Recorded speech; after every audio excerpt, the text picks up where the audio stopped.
हम हिंदी में आदिकाल के इतिहास के अंतर्गत स्वतंत्र साहित्य के विषय में पढ़ रहे थे। ठीक है, देखिए आज स्वतंत्र साहित्य में हम स्वतंत्र साहित्य के अंतर्गत कवि विद्यापति जो बहुत ज़्यादा प्रसिद्ध हैं और प्रश्न जरूर आएगा परीक्षाओं में, इनसे संबंधित प्रश्न अवश्य आता है, चाहे किसी ना किसी तरीके से आए पर आएगा जरूर। देखिए कवि विद्यापति, ठीक है, जन्म स्थान ग्राम विस्पी, जिला दरभंगा बिहार। ये बात आप ध्यान रखिएगा कि ये आदिकालीन साहित्य में स्वतंत्र साहित्य के कवि हैं, जो आदिकाल साहित्य का स्वतंत्र साहित्य है उसके कवि हैं ये। ठीक है, जन्म स्थान है ग्राम विस्पी, जिला दरभंगा बिहार। बिहार में मतलब इनका जन्म हुआ था। ठीक, रचना काल 1350 ईस्वी से 1460 ईस्वी लगभग माना जाता है। जैसा कि आप सभी जानते हैं कि जो कवि या लेखक हुए हैं उनका जन्म किस तरह से विद्वानों ने निर्धारित किया है। ठीक है, तो इनका ये किया गया है 1350 ईस्वी से 1460 ईस्वी लगभग।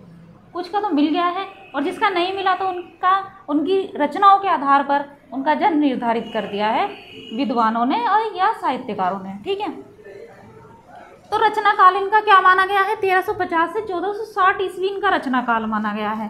ठीक है, विशेष तथ्य है मैथिल भाषा में सरस काव्य रचना करने पर मैथिल कोकिल भी कहा जाता है। प्रश्न बना हुआ है कि मैथिल कोकिल किसे कहा जाता है और बहुत बार आया है, तो ये किसे कहा जाता है? कवि विद्यापति को कहा जाता है। ठीक है, रचनाएं हैं इनकी पदावली, ये भी आती है, 1380 ईस्वी इसका समय है। दूसरी है कीर्ति लता 1403 ईस्वी। ठीक है, तीसरी है कीर्ति पताका 1403 ईस्वी। इनका दोनों का समय एक ही है। ठीक है, कीर्ति लता और कीर्ति पताका। पदावली का है 1380 अलग है। सारे जितने भी तथ्य लिखे हैं सारे महत्वपूर्ण हैं कवि विद्यापति के। इनकी रचना किसकी? कवि विद्यापति की। इनकी रचना पदावली जो रचना है मैथिल भाषा में लिखी गई है। ठीक है, और कीर्ति लता कीर्ति पताका अवहट्ट में भाषा में लिखी गई है। ठीक है, अवहट्ट में लिखी गई है। कौन सी? कीर्ति लता और कीर्ति पताका। और जो पदावली है वह मैथिल भाषा में लिखी गई है। ठीक, इनकी पदावली रचना जयदेव द्वारा रचित गीत गोविंद के अनुकरण पर आधारित, मतलब इनकी जो पदावली रचना है किसकी? कवि विद्यापति की। जयदेव द्वारा रचित गीत गोविंद, जयदेव की गीत गोविंद है, उसके अनुकरण पर आधारित। अनुकरण मतलब उसका अनुकरण करके ये रचना लिखी गई है, तो जिसका इसको अभिनव जयदेव भी कहा जाता है। क्यों कहा जाता है अभिनव जयदेव? क्योंकि जयदेव द्वारा रचित गीत गोविंद की रचना के अनुकरण पर आधारित होने के कारण इनकी पदावली रचना को अभिनव जयदेव भी कहा जाता है। ठीक है, कुछ इतिहासकारों ने इन्हें नवकिशोर भी कहा है। ये बात ध्यान रख लेना कि नवकिशोर किसे कहा जाता है, तो किसे कहा जाता है? विद्यापति को। नवकिशोर विद्यापति को कहा जाता है। कुछ इतिहासकारों के मत के अनुसार यह तथ्य है। ठीक है, देखिए कवि विद्यापति को नवकिशोर शेखर भी कहा जाता है। इन्हें क्या कहा जाता है? नवकिशोर शेखर। तो कोई जैसे किसी का नाम ऐसे बोल देते हैं, किसी का चिंटू मिंटू ऐसे करके नाम ले देते हैं, तो कोई कुछ मतलब किसी ने कुछ कहा है, किसी ने कुछ कहा है, तो इन्हें कवि विद्यापति को नव कवि शेखर भी कहा जाता है। ठीक है, विद्यापति तिरहुत के राजा शिव सिंह के दरबारी कवि माने जाते हैं। इस तरह से तो बहुत पूछा जाता है कि ये कवि किसके दरबारी कवि थे, किसके थे? शिव सिंह के।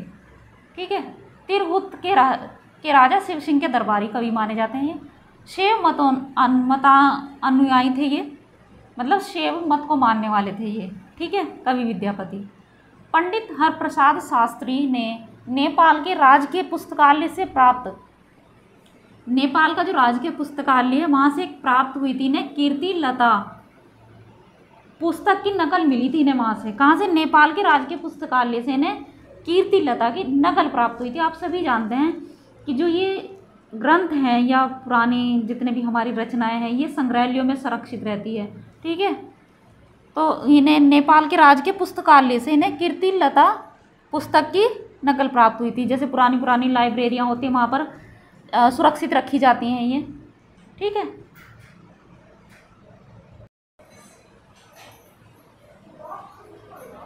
कीर्ति लता पुस्तक में तिरहुत के राजा कीर्ति सिंह की वीरता, उदारता, गुण ग्राह्यता का वर्णन है। कीर्ति लता जो पुस्तक है इनकी विद्यापति की, इसमें तिरहुत के राजा कीर्ति सिंह की वीरता, उदारता और गुण ग्राह्यता का वर्णन है। ठीक है। कीर्ति लता पुस्तक में जौनपुर का रोचक वर्णन किया है, जौनपुर स्थान का वर्णन किया है इन्होंने कीर्ति लता पुस्तक में। ठीक है।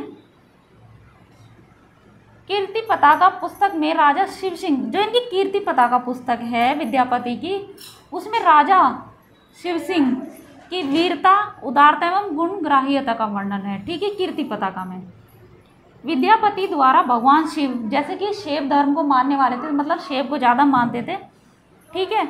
विद्यापति द्वारा भगवान शिव की नृत्य के साथ गाए जाते हैं, मतलब जो इनके पद है, एक मिनट,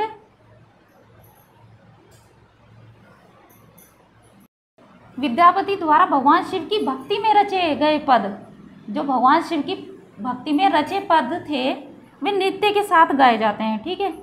वे नेचारी कहलाते हैं। जो भगवान शिव की भक्ति के लिए इन्होंने पद रचे थे और जो नृत्य के साथ मतलब गाए जाते हैं, नृत्य करते हुए उनको गाया जाता है, उनको नेचारी कहा जाता है। क्या कहा जाता है? नेचारी पद कहा जाता है उनको। इन्हें 16 उपाधियाँ मिली हुई हैं। इनके प्रशंसकों ने इन्हें 16 उपाधियाँ दी थी। किसे? कवि विद्यापति को। इतना ज़्यादा इनको पसंद किया जाता था।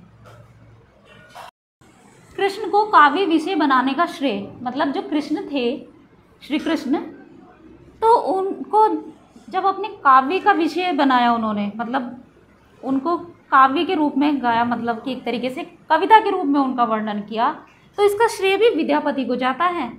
सबसे पहले इन्होंने ही श्री कृष्ण का जो उनकी वीरता, मतलब उनकी लीलाओं का जो वर्णन किया है गाकर, वो किसने किया है? काव्य के रूप में विद्यापति ने। आचार्य हजारी प्रसाद द्विवेदी ने कीर्ति लता रचना को भृंग भृंगी संवाद कहा है। आचार्य हजारी प्रसाद द्विवेदी ने कीर्ति लता को, विद्यापति की कीर्ति लता रचना को भृंग भृंगी संवाद कहा है। और आचार्य हजारी प्रसाद द्विवेदी ने ही पृथ्वी राज रासों को सुख सुखी संवाद कहा है। क्या कहा है? सुख सुखी संवाद कहा है। यह प्रश्न तो आया हुआ है परीक्षा में। ठीक है। तो ये कवि विद्यापति के बारे में कुछ महत्वपूर्ण तथ्य थे। अब इनसे संबंधित कुछ प्रश्न जो परीक्षाओं में आए हुए हैं उनको एक बार देख लेते हैं। प्रश्न देखिए, विद्यापति इनमें से किस रचना के आधार पर मैथिल कोकिल कहलाए? कौन सी रचना के आधार पर कहलाए हैं मैथिल कोकिल? बताइए। सभी के लिए? बिल्कुल नहीं, क्योंकि अभी हमने पढ़ा है, क्या पढ़ा है हमने, कि इनकी कौन सी रचना, कीर्ति लता, जो कीर्ति लता इनकी रचना है, और कीर्ति पताका,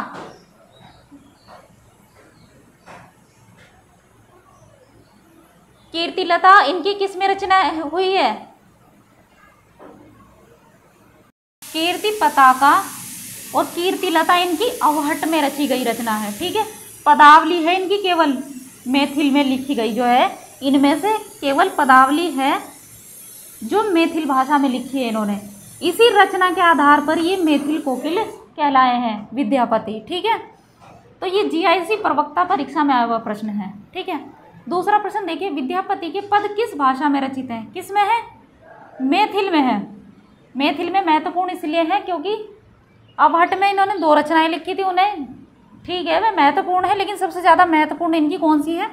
पदावली है। वैसे इनकी भाषा थी मैथिल भाषा ही थी। ठीक है। देखिए तीसरा प्रश्न देखिए, इनमें से कौन सा कवि अभिनव जयदेव की उपाधि से विभूषित था? कौन था? विद्यापति। इनको अभिनव जयदेव की उपाधि भी मिली हुई थी। कैसे मिली हुई थी?